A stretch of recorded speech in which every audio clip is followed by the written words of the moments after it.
Some people like to say that this graphics card is a bad graphics card. Some people like to say that that brand is the best. Some people like to say that this or that is the best or the worst. And I just wanted to say that I think that most technology is kind of on a spectrum. Let me explain a little bit.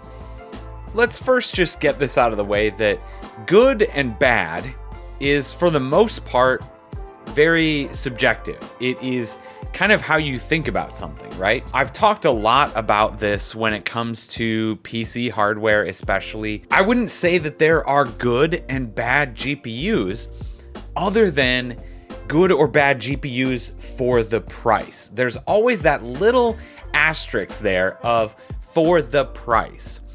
And I think a lot of people miss that.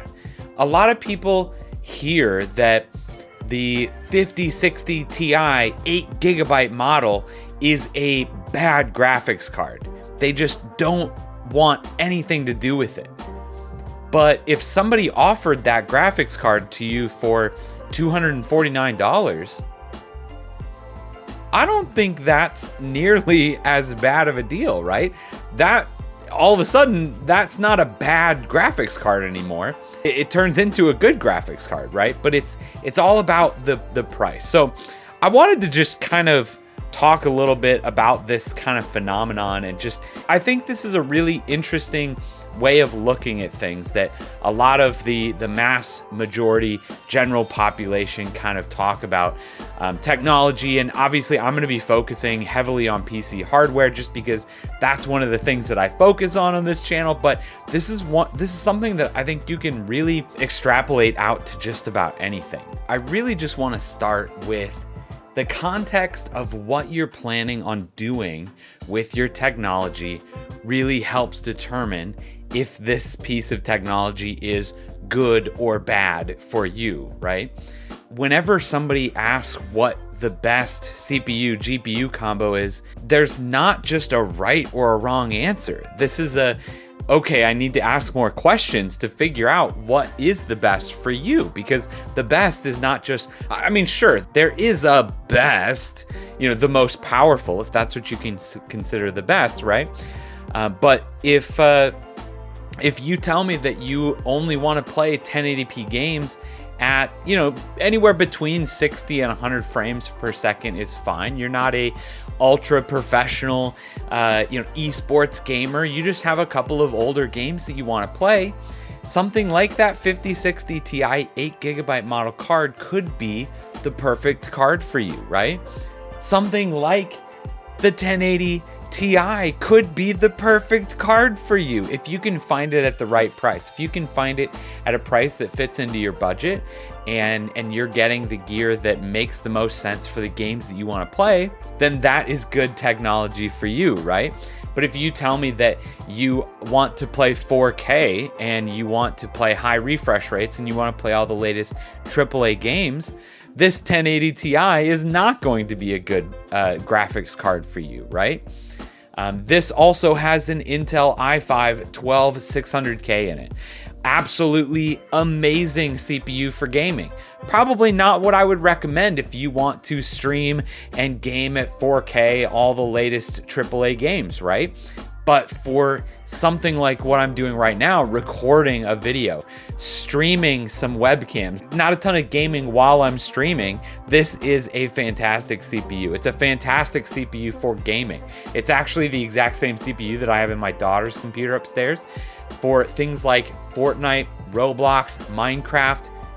Absolutely incredible CPU, right? So it all really depends on what the context is. What games do you want to play? What quality do you want to play those games at? Things like the resolution, the frame rate, the actual settings of the games. And then at the end of the day, your budget is a huge piece of that equation too. And as much as people don't like to hear that, It is. And a little bit budget and a little bit, what you want to eventually do with your computer. How future-proof do you want something? And that's a term that a lot of people throw around that honestly could be an entirely different video. Future-proofing a computer is an interesting concept, but just how long do you want this to last? Okay, so you want to play the latest AAA games in 4K. How long do you want to be able to do that, right? Because something like a 4090 will be able to do that. A 5080, a 5090 will obviously be able to do that.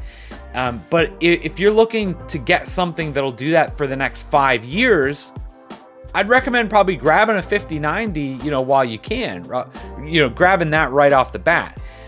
But if you are that kind of person that is gonna plan on upgrading every single year when the newest thing comes out anyways, you'd be just fine with a 4090 and then upgrade to a 5090 next year, and then you keep on with that cycle. But how long do you want to be able to do something? Because again, something like this setup right here, an i5 12600K, a couple years old, a 1080 Ti, a couple years old. Will this play some games? Absolutely. Will this computer be able to stream while playing those games? Absolutely. How long is it going to be able to do that? Not nearly as long as if you built an i7 14700K with a 3080 in it, right? So that computer would cost a little bit more. You'd be able to get the same quality of games right now, but the other computer would probably last and be able to do the same quality, right? Like this computer will probably play 1080p 144 hertz just fine, right? But it is going to slowly not be able to do that. And a 3080 Ti with a 14700K is going to be able to play 1080p 144 hertz for a lot longer, a couple more years into the future than this computer would be able to. So it kind of depends on what your budget is and how long you really want to be able to do that same thing before your computer starts becoming a little bit more irrelevant. All right, and while we're talking about CPU and GPU combos, one other thing that I do want to mention as far as the conversation of like really good or really bad is the idea of bottlenecking, right? If it's not a term that you're familiar with, it's basically the neck of a bottle, right? No matter how much I have, power down here, if there's one thing that gets smaller, that's going to be as fast as this liquid is going to come out of this bottle, right? So the same kind of thing applies with computers. If I have a really, really fast graphics card, if I buy an RTX 5090 and I pair it with a really slow CPU, there's gonna be a bottleneck. I'm not going to be able to utilize 100% of the 5090's power. Even though you have the best, the most powerful GPU, it's not a good combination. In the terms of whether this is good or bad, it also depends on what gear you're actually going to be pairing it with. And if you want, it's kind of an older video, but I think a lot of the principles still stand. I did a GPU CPU combos video. I'll link up here, but hopefully I'll be doing another one of those very soon. And then last but not least, it'd be really hard to make a video like this talking specifically about GPUs, CPUs, and good versus bad, the best versus the worst, without bringing up NVIDIA, AMD, and Intel, right? Those are the companies that make all of the processors as well as all of the graphics cards. And for the most part, a lot of people have some very strong opinions on which are the best and which are the worst. And again, I just want to say that a lot of this comes down to what you're trying to do. And the thing that you have to remember is each generation, these things can change, right? So right now, Intel graphics cards are really, really good at video editing. They have an amazingly efficient AV1 encoder. They're really good at editing videos. They're really good at streaming to YouTube because YouTube allows you to stream via the AV1 encoder, unlike Twitch. But when it comes to just raw gaming performance, AMD has that game locked down for the price, right? Equivalent prices of an Intel and an AMD graphics card, and you're probably going to get a lot better gaming performance out of an AMD card. For a little bit more money, you can probably get better gaming performance, especially some ray tracing and different things out of an NVIDIA graphics card, right? They're all better and worse at some certain different things. You have to figure out what you find most important, what you need out of a graphics card. It's not just that NVIDIA is the best and Intel is the worst, and that's the end of the story. It depends on what you are looking for, what you need out of your graphics card. The same kind of thing out of a processor. Intel has stereotypically won a lot of the productivity types of tasks, being faster at that kind of thing, and AMD has typically won, again, the gaming arena, getting you more FPS per dollar when you buy an AMD CPU. Those I feel like are getting a lot closer at this point, but really comes down to, again, what's on sale at the moment, and looking at the rest of the build that goes around it. What is the motherboard that you want, and what does that look like price-wise and package-wise? A lot of different websites and companies like Micro Center will offer bundles. Can you get a better bundle deal with an Intel or an AMD package?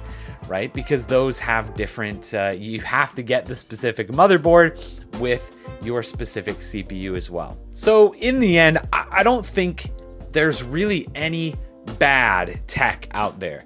I think that there's probably some outliers that we could say that piece of technology right there is just bad. But I think in general, there are no bad pieces of technology. They just all have their own specific purposes. And if it doesn't suit your purpose, it doesn't make it a bad piece of technology. It's just not for you. A piece of technology can be bad for the price that it's being offered at.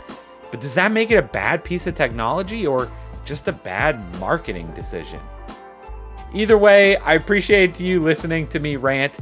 This is one of those topics that I've just had on my mind recently, as it seems like NVIDIA and AMD just continue to do everything that they can to sabotage their GPU businesses. If you have any thoughts on this, please feel free to leave them down below, and make sure you check out this video over here. YouTube thinks you like it. We'll see you over there. Cheers.